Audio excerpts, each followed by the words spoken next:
श्रीवासलक्ष्मणगुरोस्तनयं सुशीलं तत्प्राप्तसर्वनिगमान्त रहस्यबोधम्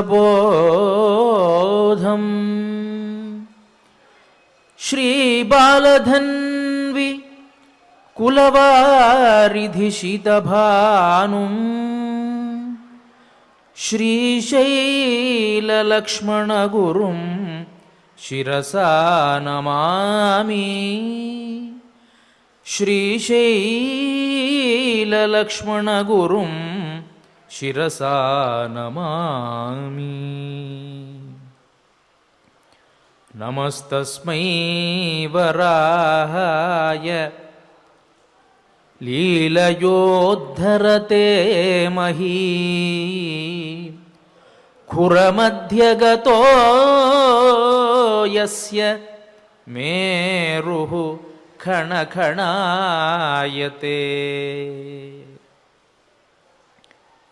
ప్రియ భగవద్బంధువులారా, నిన్నటి రోజున మనం వరాహ పురాణ ప్రారంభంలోకి ప్రవేశించాం.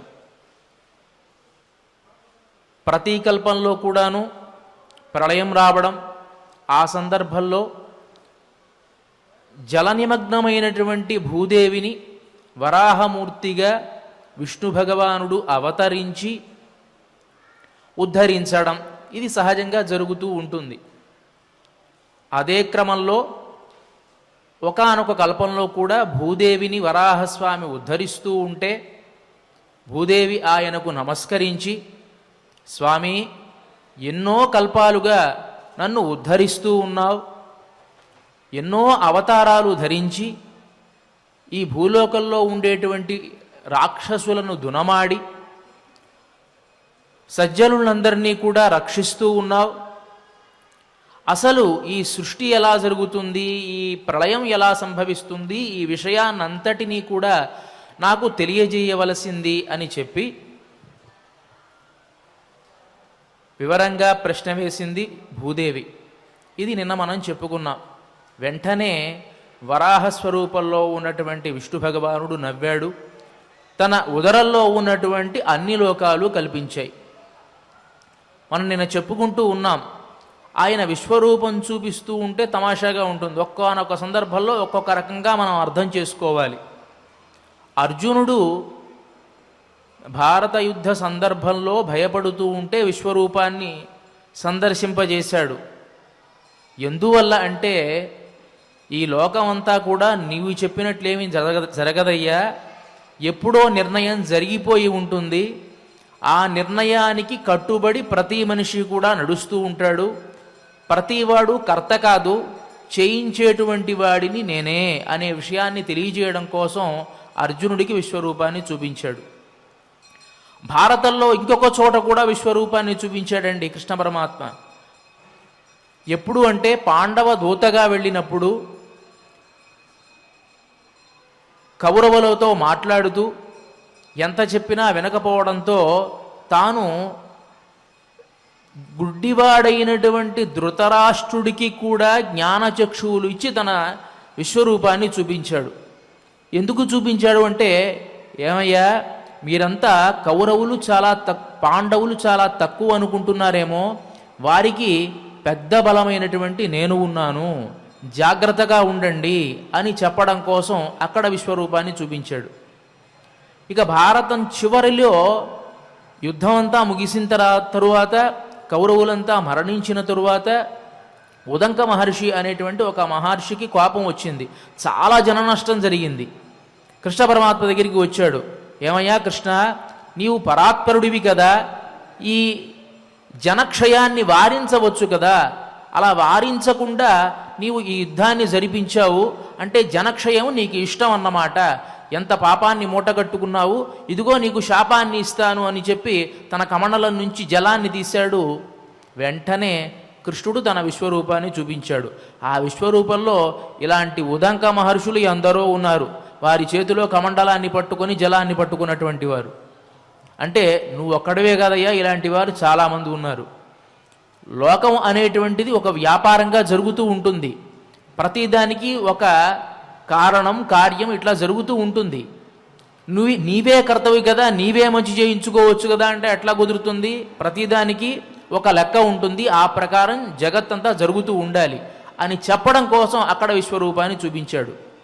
కొన్ని సందర్భాల్లో మాటలతో చెప్పలేనటువంటి విషయాన్ని విశ్వరూపంగా చూపిస్తాడు. ఇక్కడ భూదేవి ఏమి ప్రశ్న వేసింది అంటే, సృష్టి ఎలా జరుగుతుంది, సంహారం ఎలా జరుగుతుంది, వంశాలు ఎట్లా ఉద్భవిస్తాయి, మన్వంతరాలు ఎట్లా జరుగుతుంది, ఇట్లా ప్రశ్న వేసింది కదా.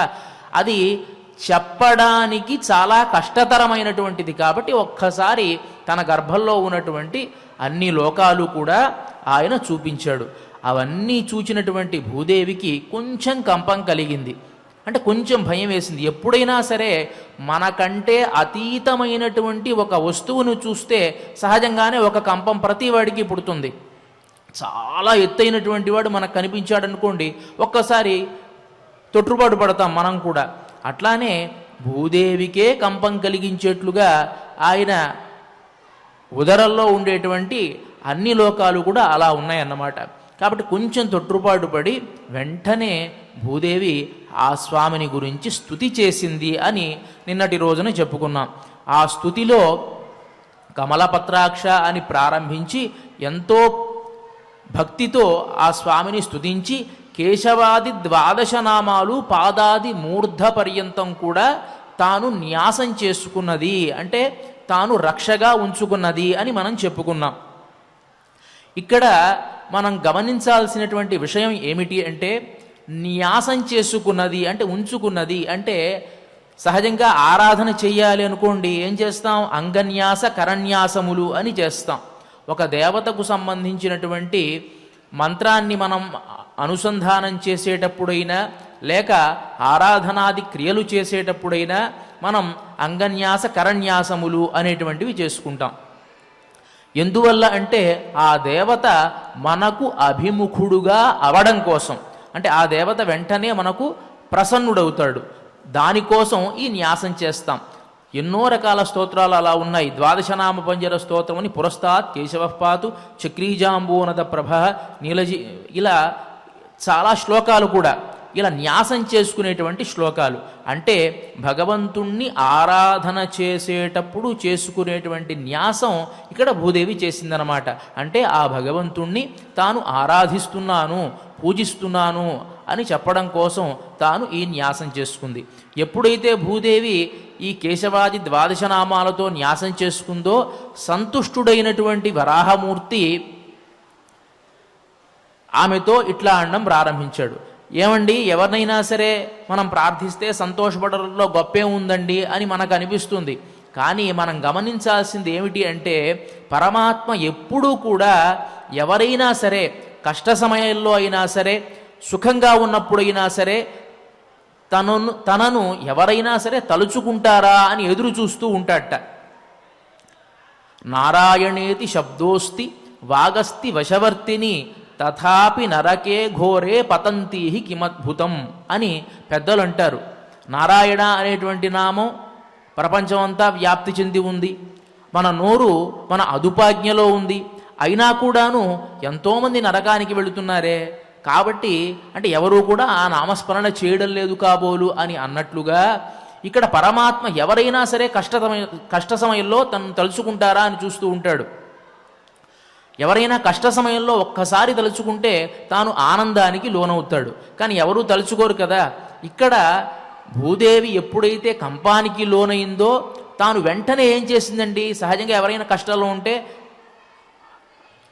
అమ్మ అయ్యా అంటూ ఉంటారు, ఏం భగవన్నామాన్ని వాళ్ళు తలుచుకోరు. ఇక్కడ భూదేవి వెంటనే ఏమి చేసింది అంటే భగవన్నామాన్ని తాను న్యాసం చేసుకొని ఆ భగవంతుణ్ణి ప్రార్థన చేసింది.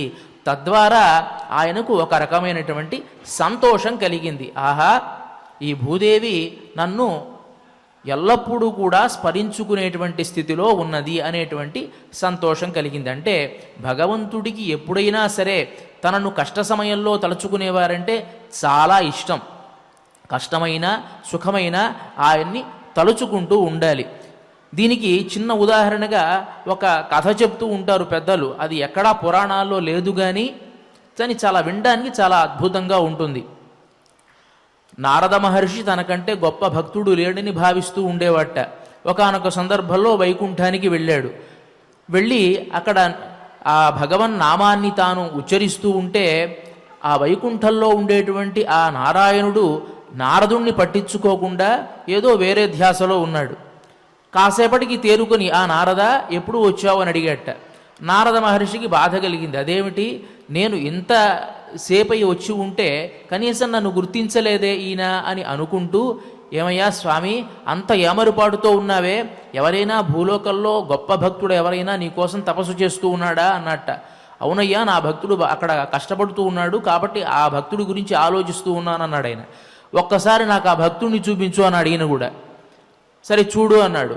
ఎవరో కాదండి, ఆయన మామూలు భక్తుడే, ఒక రైతు. ఏం చేస్తున్నాడు, ప్రతిరోజు లేస్తాడు, చక్కగా స్నానం చేస్తాడు, దీపం పెట్టుకుంటాడు, భగవంతుడికి ఇంతేదో నైవేద్యం పెడతాడు, దాన్ని తీసుకుంటాడు, వెళతాడు, పొలం దుక్కి దున్నుతూ ఉంటాడు, వస్తాడు, సాయంత్రం అవుతుంది, మళ్ళీ ఒకసారి దీపం పెడతాడు, ఆ భగవంతుడిని స్మరించుకుంటాడు. ఇది అతని దైనందికమైనటువంటి జీవితం. ఏముంది గొప్ప, పొద్దున్న ఒకసారి నమస్కారం చేస్తాడు, రాత్రి ఒకసారి నమస్కారం చేస్తాడు. కానీ నేను ఎల్లప్పుడూ కూడా భగవన్ నామాన్నే ఉచ్చరిస్తూ ఉన్నానే, నాకంటే గొప్పవాడా ఇతను అని అనుకున్నాడు ఆయన. అనుకుని, ఏమయ్యా ఇన్ని భక్తుడంటావే, ఆర్తో జిజ్ఞాసురర్థార్థి జ్ఞానీచ భరతర్షభ అని భగవద్గీతలో చెప్పాడు. ఆర్తుడైనా, జిజ్ఞాసుడైనా, అర్థార్థి అయినా, డబ్బు కోసం ప్రార్థించిన జ్ఞాని అయినా అందరూ కూడా తనకు భక్తులే అంటాడు పరమాత్మ. అలాంటి భక్తుడా, జ్ఞాని అయితే భక్తుడు అనాలి కానీ మిగతా వాళ్ళని భక్తుడు అంటావేంటయ్యా నువ్వు అని అంటే, సరే నారదా, నువ్వు అతనికంటే గొప్ప భక్తుడివి అని అనిపించుకోవాలంటే ఒక చిన్న పని చేయాలి అని చెప్పి ఒక పాత్ర నిండా నూనె ఇచ్చి, ఈ నూనె తీసుకుని 3 లోకాలు చుట్టిరా, కొంచెం కూడా ఆ పాత్ర నుంచి ఆ నూనె కింద పడకూడదు. అలా అయితే నువ్వు గొప్ప భక్తుడివి అని నేను తప్పకుండా అంగీకరిస్తాను అన్నాడు. నారద మహర్షి కూడా ఆ పాత్రను జాగ్రత్తగా తీసుకుని మనసులో అనుకుంటున్నాడు, ఈ నారాయణుడు సామాన్యుడేం కాదు, ఏదైనా ఒక తిరకాసి పెట్టాడంటే జాగ్రత్తగా ఆలోచిస్తూ వెళ్ళాలి, ఏదో ఒక తిరకాసి పెడతాడు, జాగ్రత్తగా దీన్ని కొంచెం కూడా ఒలికిపోకుండా మళ్ళీ తీసుకొచ్చి పెట్టాలి అని చెప్పి 3 లోకాలు జాగ్రత్తగా ప్రదక్షిణం చేశాడు. వచ్చాడు విష్ణుమూర్తి ముందు, ఆ పాత్రను ఉంచి, ఏమయ్యా ఇప్పుడైనా అంగీకరిస్తావా, కనీసం ఒక్క చుక్క కూడా ఏ లోకంలో కూడా పడలేదు, జాగ్రత్తగా తీసుకొచ్చానన్నాడు. వెంటనే విష్ణుమూర్తి అడిగాడు కదా, సరే చాలా బాగుంది, ఈ ప్రదక్షిణల్లో ఎప్పుడైనా నన్ను ఒక్కసారన్నా తలుచుకున్నావా అన్నాడు ఆయన. వెంటనే ఆయన అన్నాడు కదా, ఏమయ్యా పాత్ర నిండా నూనె ఇచ్చావా, దాన్ని ఒలికిపోకూడదంటావా, దాన్ని జాగ్రత్తగా తీసుకురావాలంటావా, దాన్ని తీసుకొచ్చేటువంటి సందర్భంలో నేను ఎప్పుడు నామస్మరణ చేసేది, దాన్ని చూసుకోవడానికే నా సమయం అంతా పోయింది అన్నాడు ఆయన. అప్పుడు విష్ణుమూర్తి అంటాడు కదా, ఏమయ్యా సామాన్యమైనటువంటి ఒక పాత్ర, దాని నిండా నూనె ఉన్నది, దాన్ని జాగ్రత్తగా ప్రదక్షిణం చేసి రమ్మని చెప్పాను, దానికే నువ్వు నన్ను మర్చిపోయి నా నామస్మరణ మర్చిపోయావే. అలా కాదు, సంసారము అనేటువంటిది ఒక పెద్ద సముద్రము. ఆ రైతుకు ఒక కుటుంబం ఉంది, కొంతమంది బంధువులు ఉన్నారు, చుట్టూ సమాజం ఉంది, దుక్కు దున్నుతూ ఉన్నాడు, తన కుటుంబాన్ని దాన్ని పోషించుకోవాలి. ఆ సందర్భంలో కూడాను పొద్దున్న ఒకసారి, రాత్రి ఒకసారి నన్ను తలుచుకుంటూ ఉన్నాడు కదా, అతను ఎంత గొప్ప భక్తుడో కదా అన్నట్ట. కాబట్టి ఎప్పుడైనా సరే పరమాత్మకు కష్ట సమయంలో కానీ సుఖ సమయంలో కానీ ఎవరైనా తనను తలచుకుంటారేమో అని చూస్తూ ఉంటారు. హరిహి దుఃఖాన్ని భక్తేభ్యో హితబుద్ధ్యా కరోతి వై. తన భక్తులకు తాను దుఃఖాలు ఎందుకు ఇస్తున్నాడు అంటే హితబుద్ధ్యా, వారికి మంచి చేయడం కోసమే కష్టాలు ఇస్తాటయి. ఒక్కసారి తలుచుకుంటాడు, ఒక్కసారి పిలవండిరా నేను వస్తాను అని అనడం కోసమే తాను ఎదురు చూస్తూ ఉంటాడు ఆ పరమాత్మ. అలా ఇక్కడ భూదేవి కూడా ఎప్పుడైతే తాను ఒక తొట్టుపాటుకు లోనై, భయానికి లోనై ఆ పరమాత్మ నామాన్ని తన సమస్తమైనటువంటి అవయవాల్లో న్యాసం చేసుకున్నదో వెంటనే ఆనందం కలిగింది వరాహమూర్తికి. ఆహా, ఈ భూదేవి నాకు అత్యంతమైనటువంటి భక్తురాలు అని తన మనస్సులో తాను నిర్ణయించుకొని తన యోగమాయనంతటిని కూడా భూదేవికి దర్శింపజేశాడు. ఎందువల్ల దర్శింపజేశాడు? మన్మనాభవ మద్భక్తో మధ్యాజీ మాం నమస్కురు మామేవయే ప్రపద్యంతే మాయామేతాంతరంతితే అంటాడు కదా.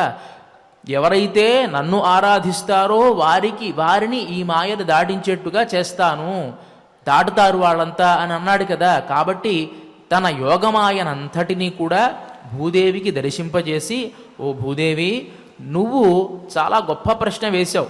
ఈ సృష్టి అంతా ఎట్లా జరుగుతుంది, లయం ఎట్లా జరుగుతుంది, ఇదంతా అడిగావు కదా. ఇది ఇతిహాసానికి సంబంధించినటువంటి విషయం. ఈ విషయాన్ని ఎన్నో పురాణాలు పేర్కొన్నాయి. అయినా నువ్వు అడిగావు కాబట్టి మళ్ళీ నీకు సవివరంగా ఈ సృష్టి ఎలా ఆవిర్భవించిందో నీకు తప్పకుండా చెప్తాను అని ప్రారంభించి సృష్టి ఎలా ఆవిర్భవించిందో చెప్తున్నాడు. సృష్టి చెయ్యాలి అని గనక నేను సంకల్పిస్తే నేను 4 విధాలుగా విభజింపబడతాను. ఆదావహం వ్యోమ మహత్తతోణు ఏకైవ మత్తః ప్రభభూవ బుద్ధి అని. నేను ఆదావహం నేను అహంకారతత్వంగా మారతాను, తర్వాత మహత్తత్వంగా మారుతాను, తర్వాత అణువుగా మారుతాను, తర్వాత బుద్ధిగా మారుతాను. ఈ అహంకారతత్వం నుంచే పంచతన్మాత్రలు పంచభూతాలు ఉద్భవిస్తాయి. పంచభూతాలు ఎలా ఉద్భవిస్తాయి అంటే మొట్టమొదట ఆకాశం సృష్టింపబడుతుంది. ఆకాశాద్వాయు వాయోరగ్ని అగ్నేరాప అద్భ్యః పృథివీ పృథివ్యా ఓషధయ ఓషధీభ్యోన్నం అని ఉపనిషత్తు మనకు చెప్తుంది. ఆకాశాద్వాయు, ఆకాశం నుండి వాయువు ఉద్భవిస్తుంది, వాయువు నుంచి అగ్ని ఉద్భవిస్తుంది, అగ్ని నుంచి జలం ఉద్భవిస్తుంది, జలం నుంచి భూమి ఉద్భవిస్తుంది. ఓ భూదేవి, ఇప్పుడు నిన్ను ఈ జలం నుంచే నేను బయటికి తీశాను అని జ్ఞాపకం చేసి, అలా మొత్తం సృష్టి చేసిన తరువాత నేనేం చేస్తాను, ఈ జలంలోనే ప్రశాంతంగా పడుకొని శేషపర్యంకంపై చతుర్భుజనుడినై ప్రశాంతంగా పడుకొని నా నాభీకమలం నుంచి సంకల్ప మాత్రం చేత బ్రహ్మను సృష్టిస్తాను. నేను ఆ సృష్టించేటువంటి సందర్భంలో నేను సృష్టించినటువంటి నీటిలో ఉండడం వల్ల నాకు నారాయణుడు అనేటువంటి పేరు వచ్చింది. ఆపో నారా ఇతి ప్రోక్తాః ఆపో వై నరసూనవః అయనంతస్య తాః పూర్వం తతో నారాయణ స్మృతః. నాకు నారాయణుడు అని పేరు ఎందుకు వచ్చింది అంటే నేను సృష్టించినటువంటి నీటికి నారములు అని పేరు. ఆ నీటిలోనే నేను ఉండడం వల్ల, దానిని ఆధారంగా చేసుకుని ఉండడం వల్ల నాకు నారాయణుడు అనేటువంటి పేరు వచ్చింది. కాబట్టి ఇట్లా నేను ఆ జలంపై శయనించి చతుర్ముఖ బ్రహ్మను సృష్టించి నేను సృష్టించినటువంటి స్థూల ప్రకృతిని అంతటినీ కూడాను ఆ బ్రహ్మకు ఇచ్చి, ఏమయ్యా నువ్వు సృష్టి చేయి అంటాను. ముడి పదార్థాన్ని తాను తయారు చేసి తాను ఇతరులకు ఇచ్చి మిగతా పదార్థాన్ని తయారు చేసే విధంగా అన్నమాట. అంటే ఏవైతే పెద్ద పెద్ద ఉంటాయో అవంతా తాను సృష్టి చేసి మిగతా సృష్టి అంతా నీవు చేయవయ్యా బ్రహ్మ అని చెప్పి బ్రహ్మకు తాను ఒప్పచెప్పేశాడు. ఈ బ్రహ్మ ఏం చేస్తాడు, అనేకమైంది ప్రజాపతులను సృష్టించాడు. ఈ ప్రజాపతుల ద్వారానే దేవతలు దానవులు అందరూ కూడా సృష్టింపబడ్డారు. తరువాత మనువులు సృష్టింపబడ్డారు, సనక సనందనాది ఋషులు సృష్టించబడ్డారు, నారదుడు సృష్టించబడ్డాడు. ఇట్లా అనేకమైనటువంటి సృష్టిని అంతటినీ కూడాను నేను చేయిస్తాను భూదేవి అని చెప్పి తన సృష్టి విషయాన్ని అంతటినీ కూడా భూదేవికి చెప్పడం జరిగింది. సరే, ఇది అంతా కూడా విన్న తర్వాత భూదేవికి ఒక సంశయం కలిగింది. ఏమిటి అంటే, యోసౌ నారాయణో దేవః పరమాత్మా సనాతనః భగవాన్ సర్వభావేన ఉతాహో నేతి సంశమే. ఏమయ్యా, నీవు ప్రకటమైనప్పుడు నారాయణుడిగా మాకు ప్రత్యక్షమవుతావు, మళ్ళీ ఈ ప్రకృతిలో లయించిపోతావు, ఒక్కొక్కసారి కనిపించవు. అసలు నారాయణుడు సంపూర్ణమైనటువంటి పరమాత్మేనా కాదా, అసలు నారాయణ తత్వం ఎలా ఉంటుంది అని ప్రశ్న వేసింది. అలా ప్రశ్న వేసినప్పుడు వరాహ భగవానుడు చమత్కారమైనటువంటి ఒక కథను 4వ అధ్యాయంలో చెప్తూ ఉన్నాడు. ఓ భూదేవి, అశ్వశిరుడు అనేటువంటి ఒకానొక రాజు ఉన్నాడు. చాలా ధర్మవంతుడు, ఒక గొప్ప రాజు. ఆయన అశ్వమేధ యాగాన్ని చేసి ఆ అశ్వమేధ యాగాన్ని అంతటినీ కూడా భగవత్పరం చేసి తన ఐశ్వర్యాన్ని అంతటినీ కూడా అనేకమైనటువంటి బ్రాహ్మణోత్తములకు దానం చేసి తాను అవభృతం చేస్తూ ఉండేటువంటి సందర్భంలో కపిల మహర్షి, తరువాత జైగీషవ్య మహర్షి అని చెప్పి ఇద్దరు మహర్షులు ఆ సదస్యానికి వచ్చారు. ఈ అశ్వశిరుడు అనేటువంటి రాజు ఎప్పుడైతే ఈ గొప్ప తపస్సంపన్నులైనటువంటి కపిల మహర్షి జైగీషవ్య మహర్షి వచ్చారో తొట్రుపాటుతో లేచి వారికి నమస్కారము చేసి, అయ్యా భవంతౌ సంశయం విప్రౌ పృచ్ఛామి పురుషోత్తమౌ కథమారాధయేద్దేవం హరిం నారాయణం పరం అని ప్రశ్న వేశాడు. భవంతౌ సంశయౌ విప్రౌ పృచ్ఛామి పురుషోత్తమౌ, అయ్యా మీరు పురుషోత్తములు, తపస్సంపన్నులు, తపస్సే జీవనాధారంగా కలిగినటువంటి వారు, కాబట్టి నాకు ఒక్క సంశయం ఉంది. ఆ సంశయాన్ని మీరే తీర్చాల్సింది. ఏమిటి ఆ సంశయము అంటే, కథం ఆరాధయేద్దేవం హరిం నారాయణం పరం, పరమాత్మ అయినటువంటి నారాయణుణ్ణి ఏ విధముగా ఆరాధన చెయ్యాలి అని చెప్పి ప్రశ్న వేశాడు. అశ్వమేధయాగమంతా చేసి తన ఐశ్వర్యాన్ని అంతటినీ కూడా అనేకమైన బ్రాహ్మణులకు దానం చేసినటువంటి ఈ అశ్వశిరుడు అనేటువంటి రాజు చాలా వినమ్రతతో అడిగినటువంటి ఈ ప్రశ్నకు సంతోషించినటువంటి ఈ ఇద్దరు మహర్షులు కూడా అన్నారు కదా, ఏమయ్యా నీ ముందు ఉన్నటువంటి ఇద్దరు ఎవరనుకుంటున్నావు? మేమిద్దరము కూడా నారాయణులమే అని అన్నారు. వెంటనే ఆయనకు కొంచెం బాధ వేసింది. ఆయన అన్నాడు కదా, భవంతౌ బ్రాహ్మణౌ సిద్ధౌ తపసా దగ్ధకిల్బిషౌ కథం నారాయణౌ ఆవాం ఇది వాక్యం ఉదీరితం. ఏమయ్యా ఓ మహర్షులారా, మీరు గొప్ప తపస్సంపన్నులు, మీ తపస్సు ద్వారా మీరు ఎన్నో పాపాలను పోగొట్టుకున్నారు, మీకు పాపమే అంటదు, మీరు మహానుభావులు, ఇది నేను తప్పకుండా అంగీకరిస్తాను. కానీ కథం నారాయణౌ ఆవాం ఇది వాక్యముదీరితం, మేమే నారాయణులము అంటున్నారే, ఇది న్యాయంగా ఉందా? మీరు తపస్సు ద్వారా ఎన్నో రకాల శక్తులు సంపాదించి ఉండవచ్చు, కానీ సాక్షాత్తు ఈ సృష్టినంతటినీ కూడా సృష్టించినటువంటి నారాయణులు మీరే అంటే నేను ఎట్లా అంగీకరిస్తాను? ఇది న్యాయంగా ఉందా అని అన్నాడు ఆయన. వెంటనే ఓహో నారాయణుడు అంటే ఎలా ఉంటాడో చెప్పవయ్యా అని అడిగారు. శంఖచక్ర గదాపాణి పీతవాసాహ జనార్దన గరుడస్థో మహాదేవ కస్తస్య సదృశోభివి. ఎలా ఉంటాడు ఆయన? శంఖచక్ర గదాపాణి, శంఖాన్ని చక్రాన్ని గదను ధరించి ఉంటాడు. పీతవాసాహ జనార్దన, పీతాంబరాన్ని ధరించి ఉంటాడు. గరుడస్థో మహాదేవ, గరుత్పంతుణ్ణే వాహనంగా కలిగి ఉంటాడు. కాబట్టి కస్తస్య సదృశోభువి, అలాంటి ఆ శ్రీమన్నారాయణుడికి ఈ భూలోకంలో సాటి అయినటువంటి వారు ఎవరైనా ఉంటారా? కాబట్టి మీరు నారాయణ స్వరూపు, మీరు నారాయణులు అని ఎట్లా చెప్తారు అని అన్నాడు ఈ అశ్వశిరుడు అనేటువంటి రాజు. వెంటనే ఓహో నారాయణుడు అంటే ఇలా ఉంటాడా, సరే అట్లా అయితే నీకు నారాయణుని చూపిస్తాం అని అన్నారు.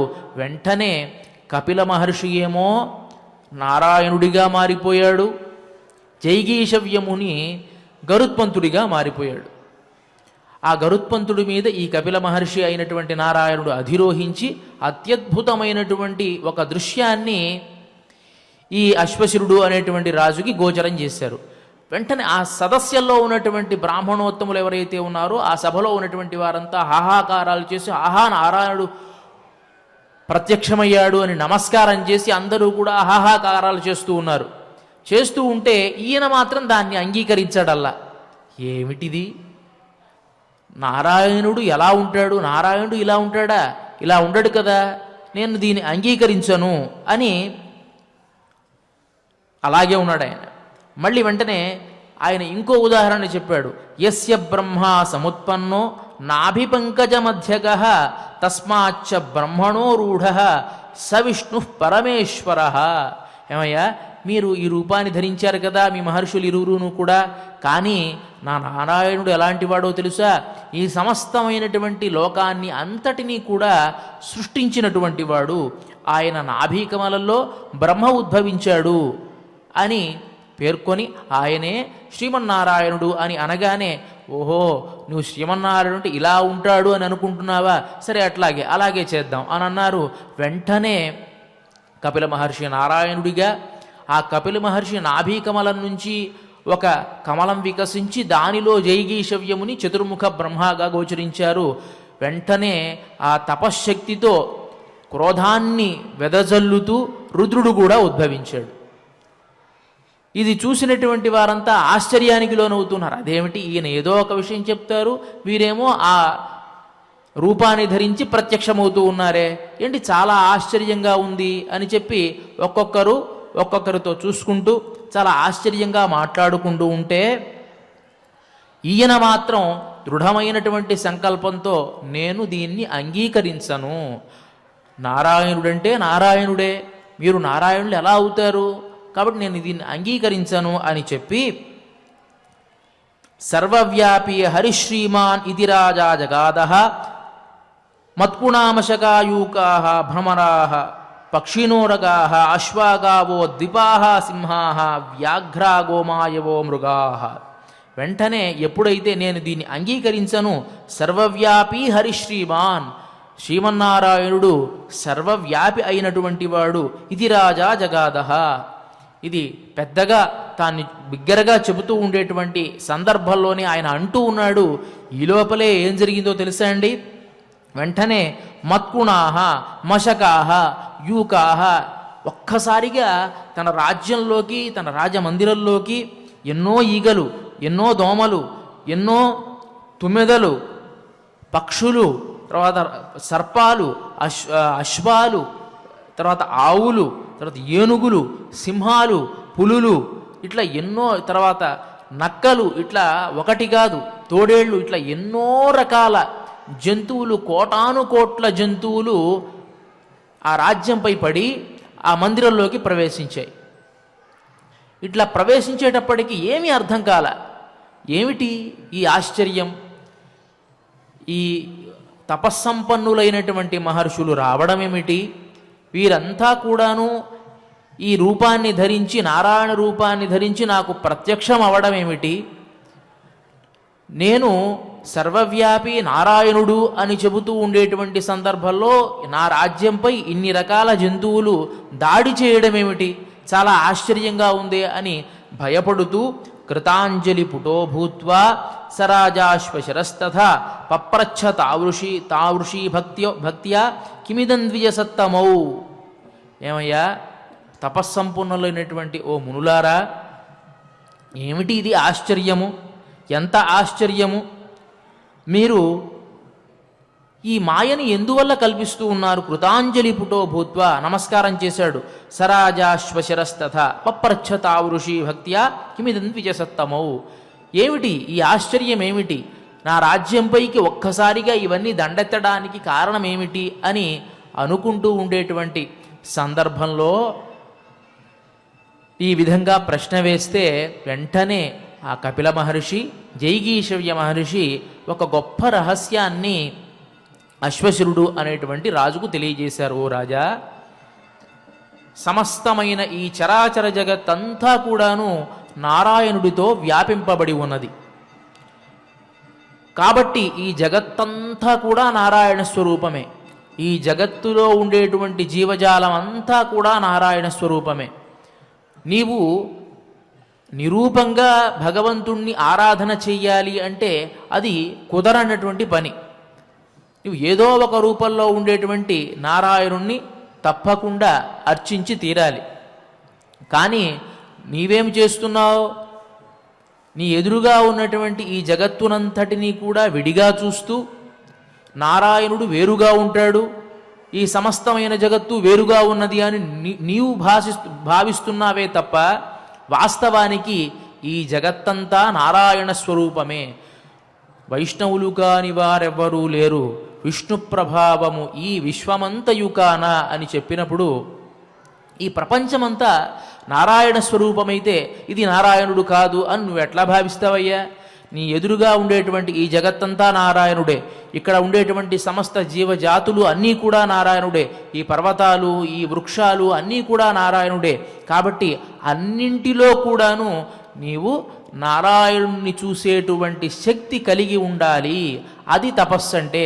కాబట్టి నువ్వు ఎట్లా ఆరాధన చెయ్యాలి అంటే ప్రతి ప్రాణిలో నారాయణుడు ఉన్నాడు అని భావిస్తూ ఆరాధన చేయాలి. ఆరాధన చేయడం అంటే మామూలుగా ఏదో ఒక విగ్రహాన్ని బింబాన్ని పెట్టుకొని దానికి ఆరాధన చేస్తూ ఇదే నారాయణుడు అని భావించడం కాదు.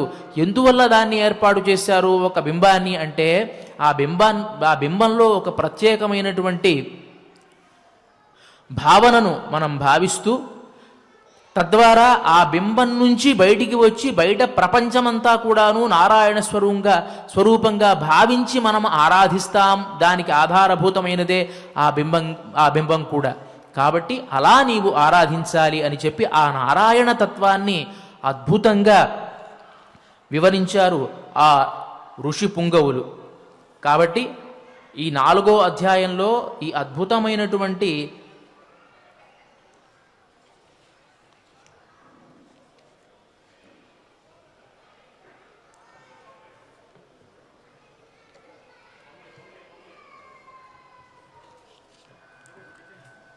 విషయాన్ని మనం తెలుసుకున్నాం.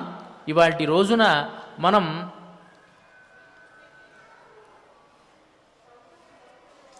ఈ అధ్యాయంలో చెప్పుకున్నటువంటి కొన్ని ముఖ్యమైన శ్లోకాలు పారాయణం చేసుకొని తరువాత అత్యద్భుతమైనటువంటి యజ్ఞమూర్తి ధ్యానాన్ని కూడా చేసుకుందాం. ముందుగా ఈ పురాణంలో 2వ అధ్యాయంలోని ముఖ్యమైన శ్లోకాలు మనం పారాయణ చేసుకొని తరువాత స్తోత్రంలోకి వెళదాం. ఆపో आपो नारा नारा इति प्रोक्ता आपो वै नरसूनवः अयनम् तस्य ताः पूर्वं तेन नारायण स्मृतः नवधा सृष्टिरुत्पन्ना ब्रह्मणो व्यक्तजन्मनः कथं सा ववृधे देव एतन्मे कथयाच्युत प्रथमं ब्रह्मणा सृष्टा रुद्राद्यास्तु तपोधनाः सनकादयस्ततः सृष्टा मरीच्यादय एव च मरीचिरत्रिश्च तथा अंगिराः पुलहः क्रतुः पुलस्त्यश्च महातेजाः प्रचेता भृगुरेव च नारदो दशमश्चैव वसिष्ठञ्च महातपाः सनकादयः निवृत्त्याख्ये तेन धर्मे प्रयोजिताः प्रवृत्त्याख्ये मरीच्याद्याः मुक्त्वैकं नारदं मुनिं రాజా వసుకృత యజ్ఞమూర్తి ధ్యానం అండి. అంటే యజ్ఞం నుంచి ఉద్భవించినటువంటి మూర్తిని ధ్యానం చేసేటువంటి విధి చాలా అత్యద్భుతమైనటువంటి స్తోత్రం. ఈ ప్రసార మాధ్యమాల్లో చూసేవారు ఎవరైనా సరే ఎస్విబిసి ఛానల్ ద్వారా చూసేటువంటి వారు ఒక్కసారి నిమీలిత నేత్రులై ఈ పర్వతంపై ఉన్నటువంటి ఆ యజ్ఞమూర్తి అయినటువంటి ఆ వరాహస్వామిని ధ్యానం చేస్తూ ఇలా ప్రార్థించండి. ఈ శ్లోకాన్ని మనస్సులో నాతో పాటు అనుసంధానం చేసుకోండి. నమామి నిత్యం నమామి నిత్యం త్రిదశాధిపస్య త్రిదశాధిపస్య భవస్య సూర్యస్య భవస్య సూర్యస్య హుతాశనస్య హుతాశనస్య సోమస్య రాజ్ఞః సోమస్య రాజ్ఞః మరుతామనేక రూపం మరుతామనేక రూపం హరిం హరిం యజ్ఞతనుం యజ్ఞతనుం నమస్యే నమస్యే సుభీమదంష్ట్రం సుధీమదంష్ట్రం శశిసూర్యనేత్రం శశిసూర్యనేత్రం సంవత్సరోద్వ్యాపన సంవత్సరోద్యాపన యుగ్మకుక్షిం యుగ్మకుక్షిం దర్భాంగరోమాణం దర్భాంగరోమాణం అథోగ్రశక్తిం అధోగ్రశక్తిం సనాతనం సనాతనం యజ్ఞనరం నమామి యజ్ఞనరం నమామి యావా పృథివ్యోః ద్యావా పృథివ్యోః ఇదమంతరం హి ఇదమంతరం హి వ్యాప్తం వ్యాప్తం శరీరేణ శరీరేణ దిశాశ్చ సర్వాః దిశాశ్చ సర్వాః తమీడ్యమీశం తమీడ్యమీశం జగతాం ప్రసూతిం జగతాం ప్రసూసిం జనార్దనం జనార్దనం తం తం ప్రణతోస్మి నిత్యం ప్రణతోస్మి నిత్యం సురాసురాణాం సురాసురాణాం అజయో జయాయ అజయో జయాయ యుగే యుగే యుగే యుగే యత్స్వశరీరం యత్స్వశరీరం ఆద్యం ఆద్యం సృజత్యనాదిః సృజత్యనాదిః పరమేశ్వరో యః పరమేశ్వరో యః తం యజ్ఞమూర్తిం తం యజ్ఞమూర్తిం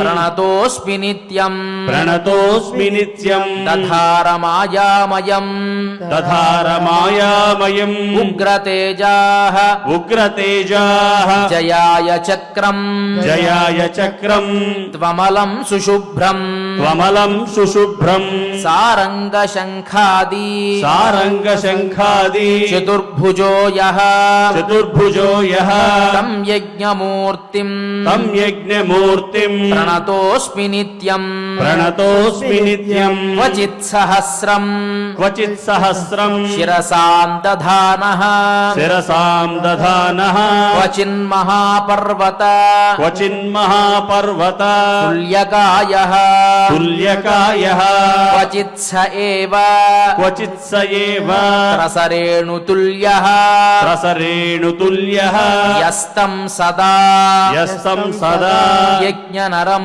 నమామి యజ్ఞనరం నమామి చతుర్ముఖో యః చతుర్ముఖో యః సృజతే సమగ్రం సుజతే సమగ్రం రథాంగపాణిః రథాంగపాణిః ప్రతిపాలనాయ ప్రతిపాలనాయ క్షయాయ క్షయాయ కాలానల సన్నిభః కాలానల సన్నిభః యస్తం యస్తం యజ్ఞమూర్తిం యజ్ఞమూర్తిం ప్రణతోస్మి నిత్యం ప్రణతోస్మి నిత్యం సంసార చక్ర సంసార చక్ర క్రమణ క్రియాయై క్రమణ క్రియాయై య యుజ్యతే య యుజ్యతే సర్వగతః పురాణః సర్వగతః పురాణః యో యోగినాం యో యోగినాం ధ్యానగతః ధ్యానగతః అప్రమేయః అప్రమేయః తం యజ్ఞమూర్తిం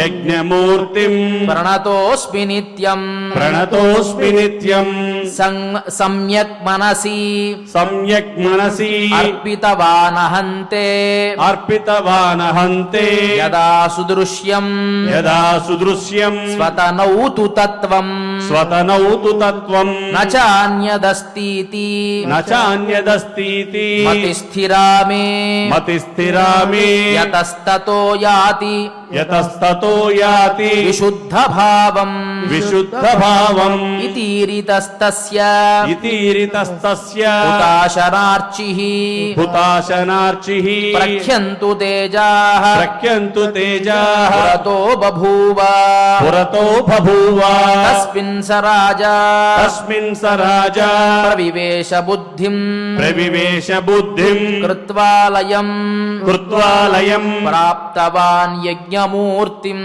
प्राप्तवान् यज्ञमूर्तिम् इति श्रीवराहपुराणे इति श्रीवराहपुराणे आदिकृतवृत्तान्ते आदिकृतवृत्तान्ते पञ्चमोऽध्यायः पञ्चमोऽध्यायः अथ क्षमा प्रार्थना अथ क्षमा प्रार्थना यदक्षरपदभ्रष्टम् मात्राहीनम् च यद्भवेत् तत्सर्वम् क्षम्यताम् देव नारायण नमोऽस्तु ते।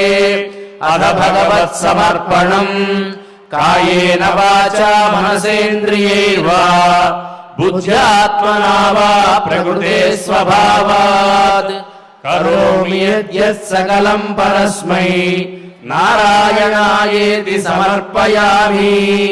अथ मङ्गलम् श्रियः कान्ताय कल्याणनिधये निधयेऽर्थिनाम् श्रीवेङ्कटनिवासाय श्रीनिवासाय मङ्गलम्।